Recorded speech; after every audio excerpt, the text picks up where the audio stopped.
Welcome back to another episode of the Believe in FCS Football Podcast, hosted by two former University of Rhode Island football players. I am Joe DeLeone, joined by my good friend, Mr. Sean Anderson. Sean, I did a radio spot yesterday, and one of the hosts... Congratulations. Where was mine? Wait, what?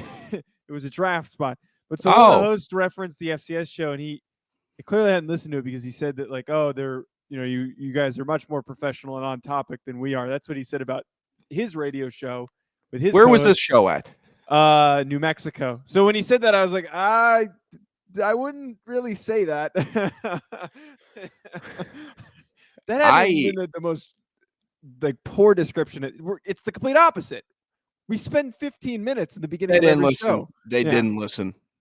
Unless someone said, unless their associate producer or producer said, hey, why don't you skip to the 20-minute mark? And then you can listen, then and get a feel for them chopping it up on the show. Then that's when we're a little more organized. But the beginning, not organized because one show host seems to respect the other, not at all.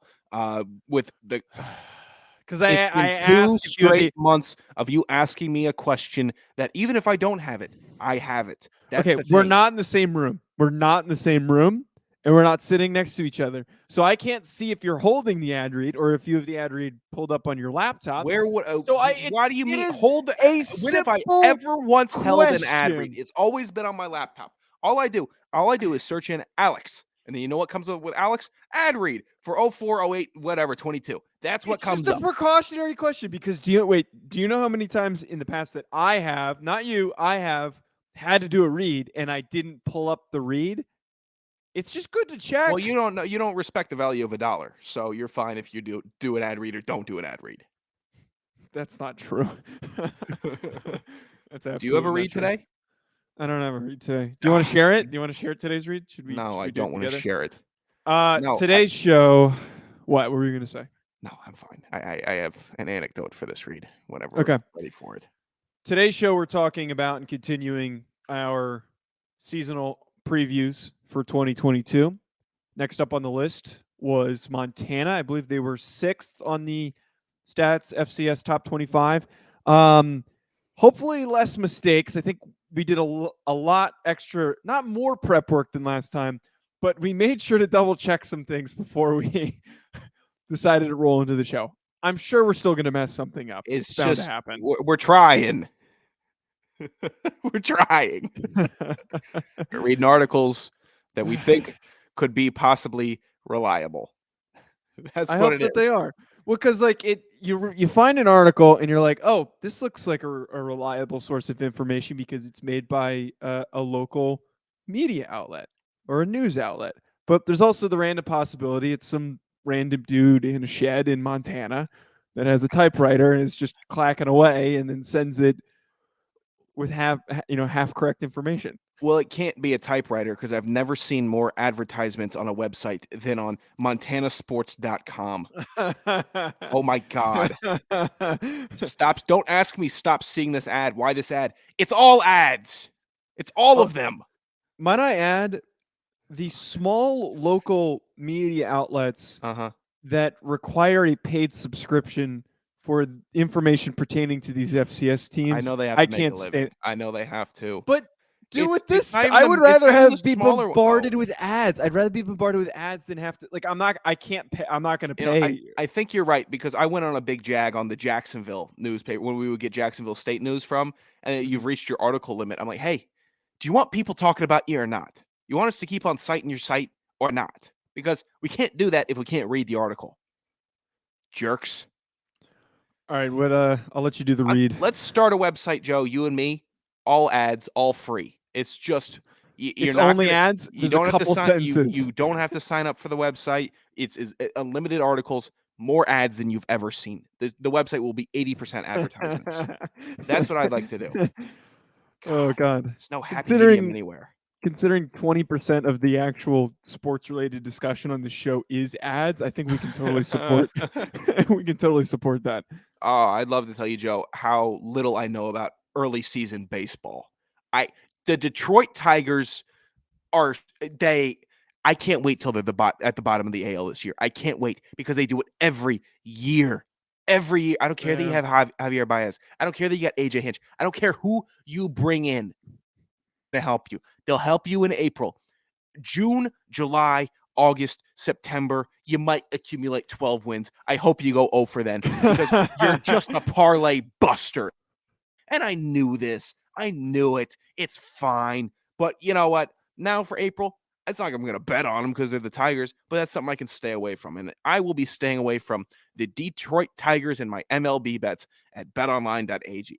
That is where I will be avoiding all Detroit sports. All of them. I don't care about what the hell?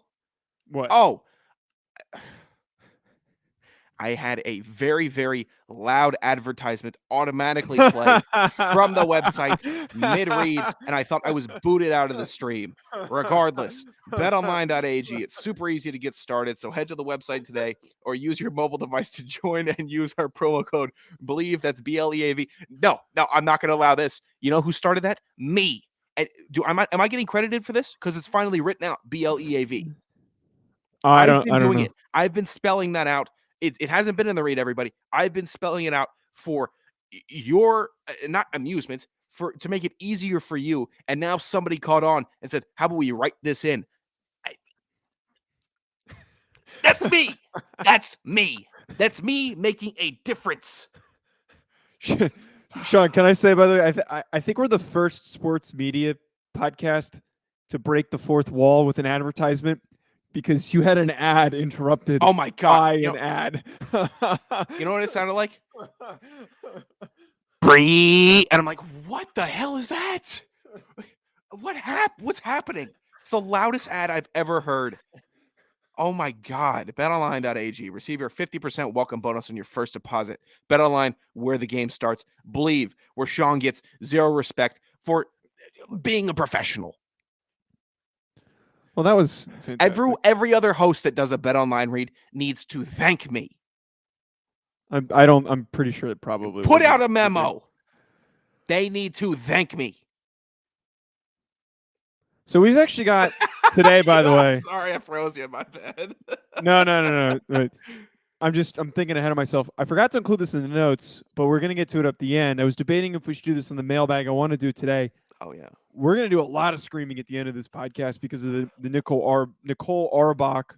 I don't care if I'm pronouncing her name right, but Nicole Auerbach article. And you know exactly what I'm referencing. Every FCS fan should know what I'm referencing here. We're going to get to that at the end. But first, Montana. Montana was a really, really good defensive team last year. And I was really high on them. That Eastern Washington, Montana game was probably one of the most entertaining games I watched last year, especially for FCS. And they looked really good towards the end after suffering that loss. We're not able to make that run I think that we were hoping that they were capable of during the playoffs, dealing with injuries at quarterback, injuries at other positions. But nonetheless, they're returning some really important players. As we've done so far, though, Sean, I want to indicate and talk about a couple of the losses that they're going to be enduring. Samori Toure was obviously already gone.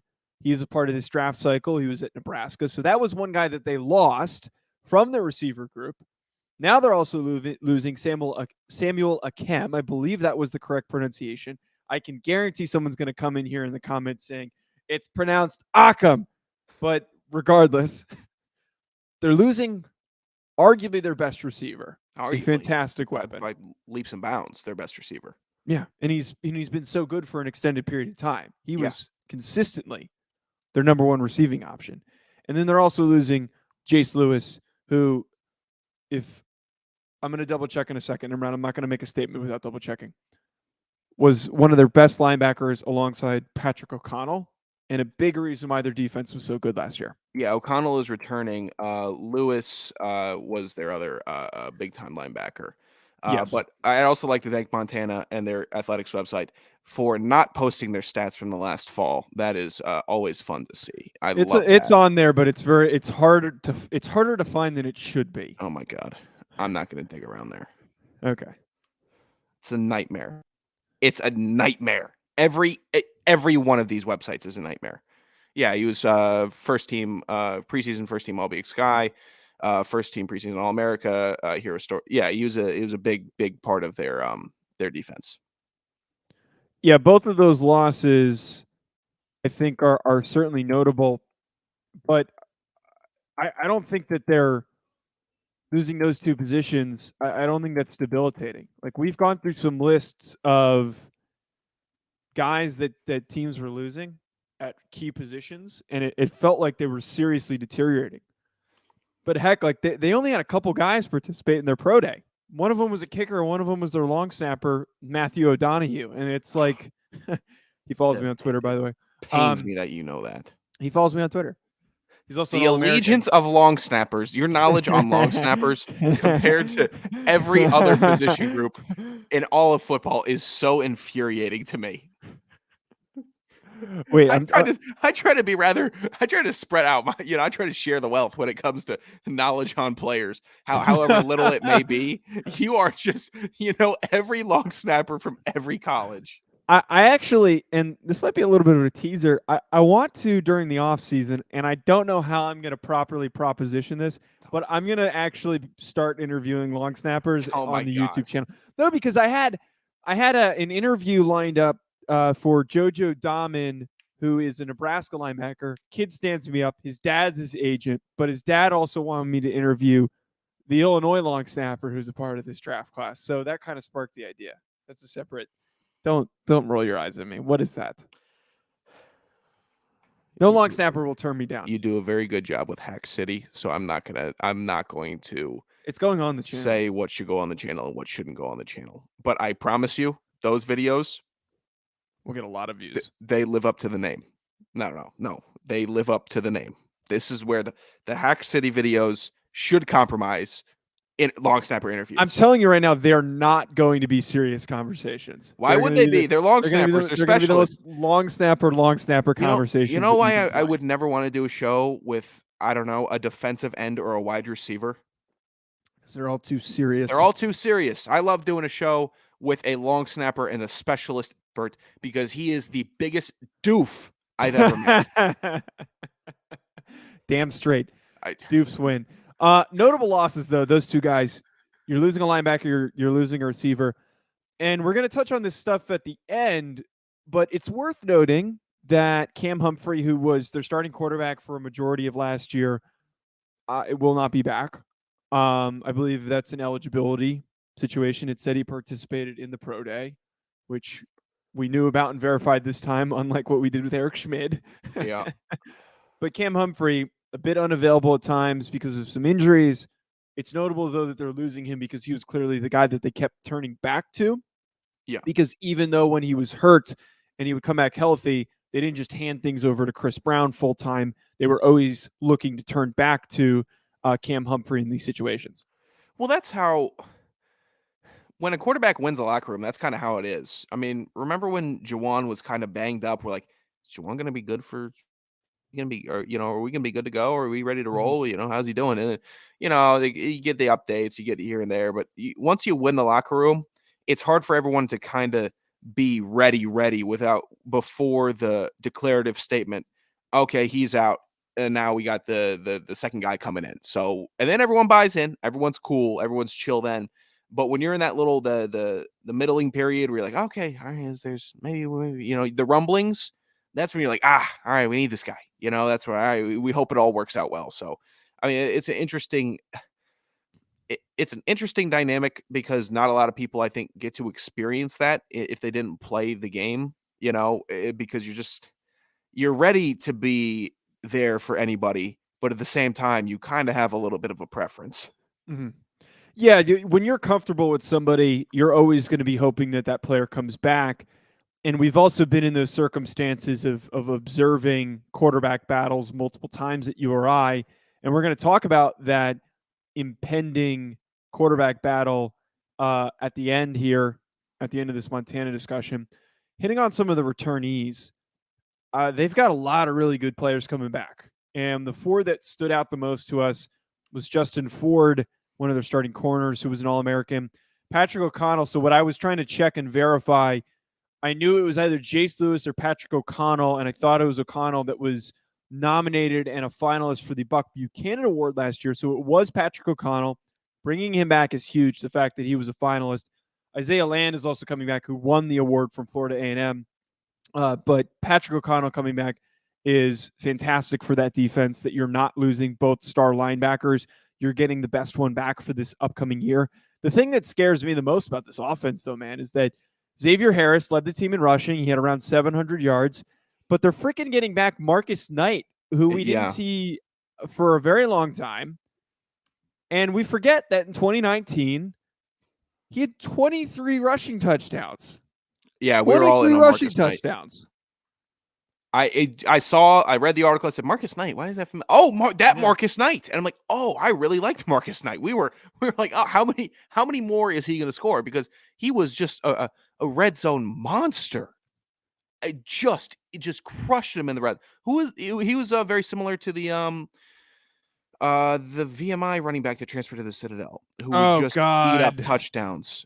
Oh, I'm bringing up a name that you might not have had top of mind. But he was in the same light there, where you just got into the red zone. You're like, all right, here we go, touchdown time.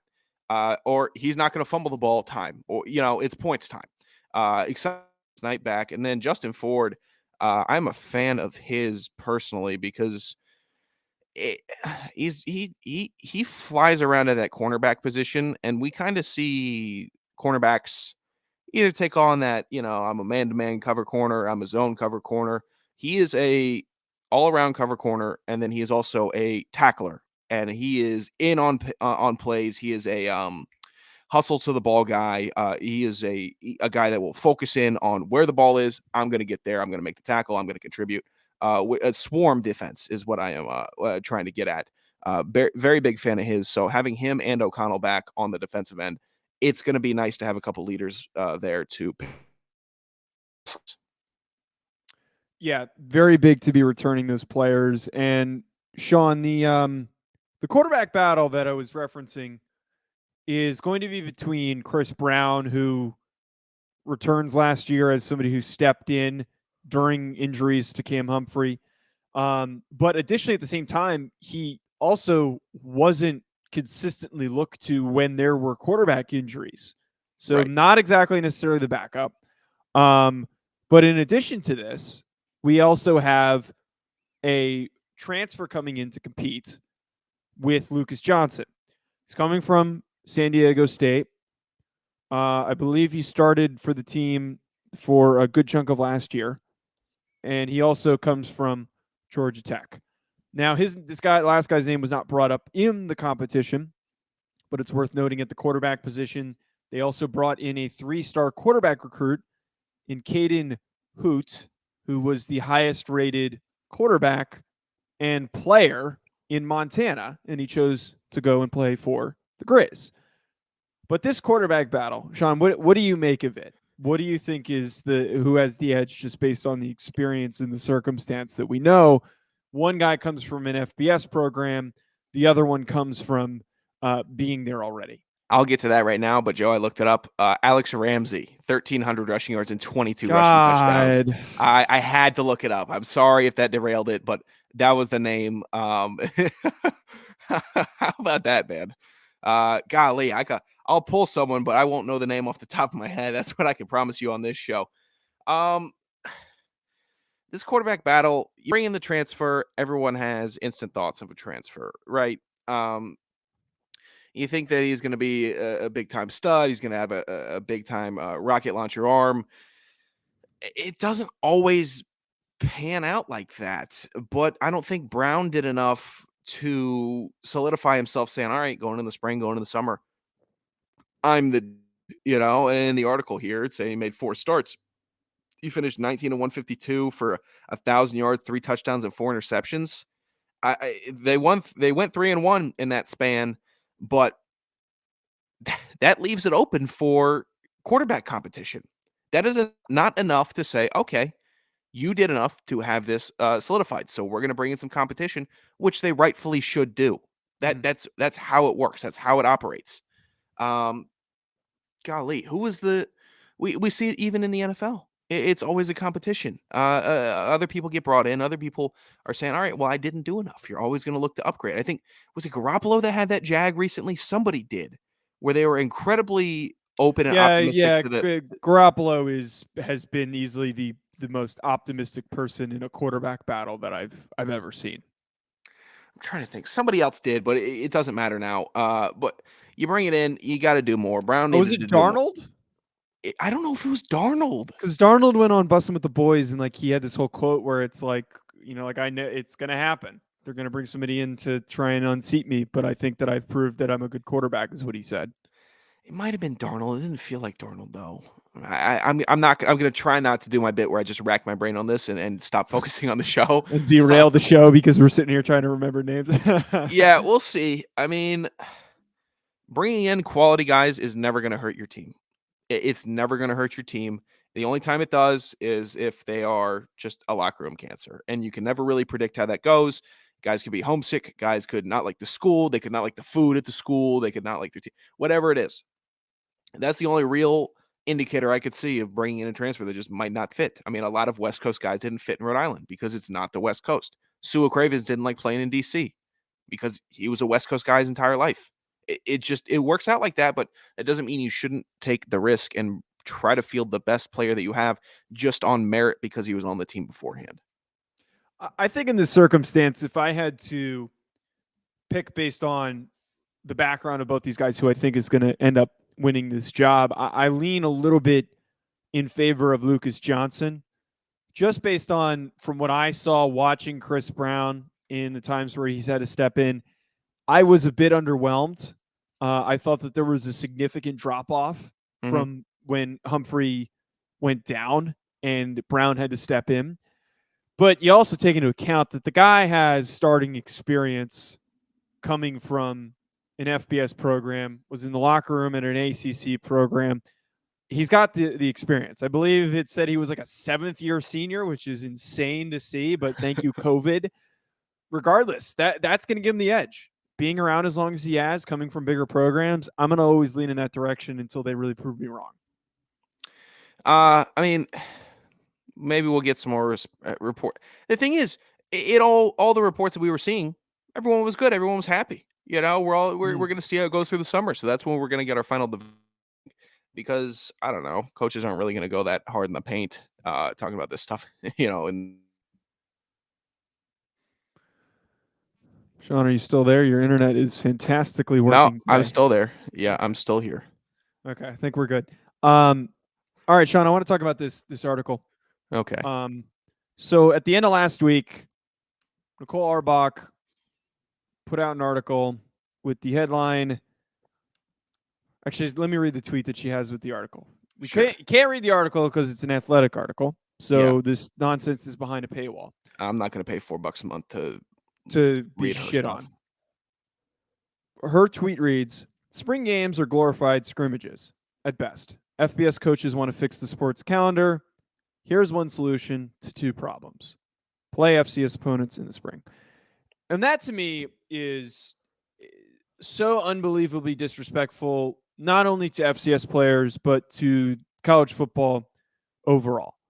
Brendan, a listener of the show, made a really good point on Twitter. And it aligns exactly with what my thoughts were on this article. The spring game is not supposed to be entertaining. It is not an entertainment value product. No. It is for the players on the team, and spring ball is for the team to develop, to learn new schemes, to make progress, to evaluate. Exactly. It's a huge evaluation period. It is so important for the development of a team. It is not an entertainment event. It is not.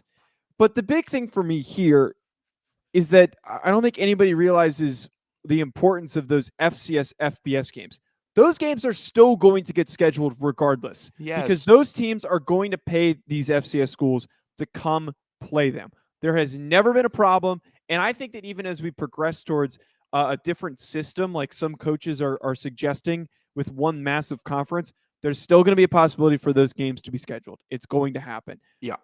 The thing with those FCS, FBS games, it provides opportunities for FCS prospects to get noticed by performances that they have against bigger programs. When we played Virginia Tech, Isaiah Coulter made himself a draftable prospect off of that game from the people that I spoke to.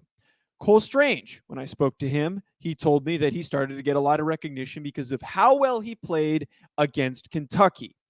So why the hell does that make sense to deprive these players of playing FBS teams in the regular season because you want to make the scrimmage more entertaining? I just think that it lacks an understanding of college football, the importance of these games for the team and not for the viewer. It's just stupid and lazy, like we always get with these freaking FCS FBS takes.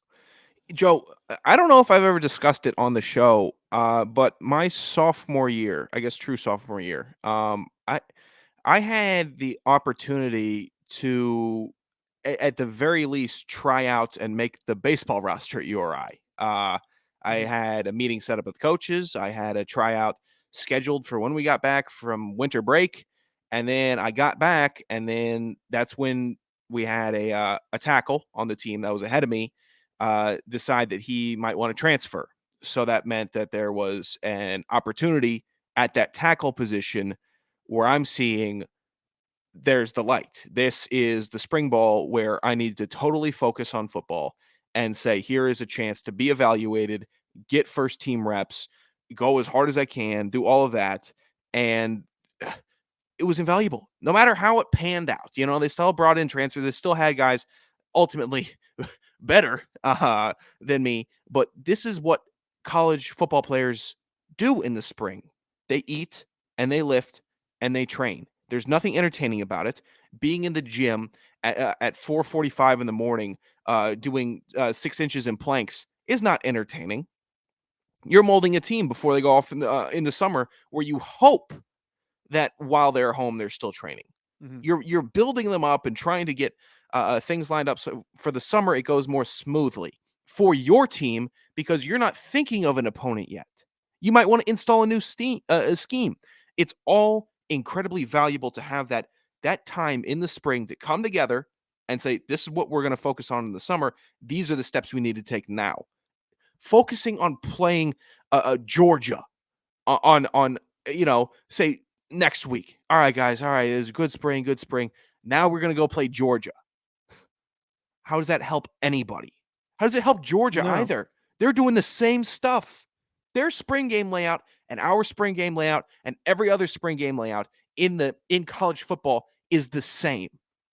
So as much as it would impact FCS schools, it would also impact FBS schools who are trying to do the same thing, trying to get a spot for the summer, trying to come back and compete and show that, he does, maybe we'll give him some money, or maybe this is a time where we can retain him and do this and that. It is a incredibly narrow-sided take by Auerbach. I don't like it. I don't care what the rest of the article says. It's silly and it is stupid. It's a bad take, and people that are buying into it, I cannot agree with them. I honestly didn't see very many people agreeing with it. Maybe look, it's a typical bozo take from that you get from national media pundits that don't really know what they're talking about and try to well, Joe, they're the Athletic. They're shocking. You know, they think outside the box. Yeah, and they charge money so people can read those crappy articles. I can't stand that we get takes like this from national pundits. It's so aggravating to me. Well, that's why we're here. You know, that's right, why we're here. If you ever want But John, it pisses me off because like our understanding of football is so deep because we play at an FCS level and we're trying to build up our coverage so we can cover the whole goddamn thing.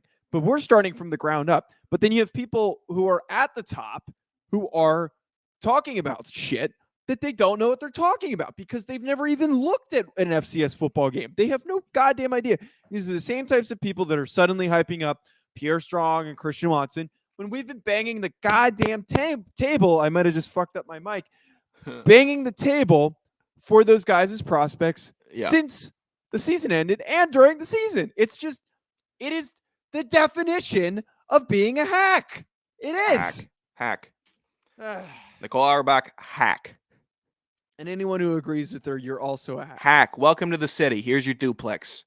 No, Do I have a they're- big backyard? No, you those- don't. Those You- hacks aren't allowed in the city. That's Hack City, brother. I thought that the listeners are supposed to be the The hacks. listeners have big houses. The listeners have big houses in Hack City because if they can spend 30 minutes listening to this drivel, then you are as hack as it gets. But there's another section of town, duplexes is nice and trendy, but you're not, you're in the city of Hack City, but it's all a city, They're just not the permanent long staying residents that have saved up and can buy the house with a big backyard. All right, fair. That's going to be it from us. Yep. At Joe DeLeone, at Sanderson Radio, Hack City on YouTube. Subscribe where you're listening. Sean, anything else? Hell no. Drive safe, everybody.